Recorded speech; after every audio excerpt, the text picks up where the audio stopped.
nananatili po na walang anumang sama ng panahon sa loob po ng ating area of responsibility, pero nananatili pa rin na may habagat na umiiral dyan po sa may Palawan at ilang bahagi po ng Kabisayaan. Pero posibleng mawala na rin po yan sa susunod na mga araw dahil hihilahin po yan palayo sa ating kalupaan yung bagyo na nandyan po sa kanlurang bahagi po ng ating bansa. At sasalubong na rin po ang malamig na simoy ng hanging amihan sa unang mga araw po ng Oktubre, next week na po yan. Pero may banta po ng bagyo na lalapit sa ating kalupaan sa unang linggo po ng Oktubre at ang development po nito ang ating babantayan gaya po ninyong nakikita kung matutuloy po yan o hindi. At ito naman ay pinapakita ng forecast model natin po ang ginagamit hanggang sa susunod na 2 linggo. At sa lagay po ng ating panahon ngayong madaling araw ay generally fair weather po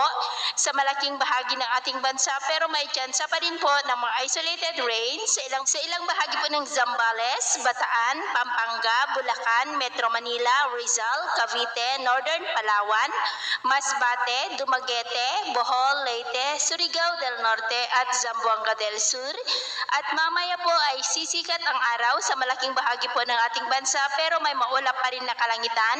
na may mga pulupulong pag-ulan sa ilang bahagi po ng Central Luzon, Batangas, Mindoro Provinces, Aklan, Capiz, Bohol, ilang bahagi ng Leyte, Surigao del Norte, Lanao Provinces at Zamboanga Peninsula. At mamayang hapon po, mas maraming lugar na muli dito sa ating bansa ang makakaranas ng maulap na kalangitan na may mga pulupulong pag-ulan. Kaya kung lalabas tayo sa ating matahanan,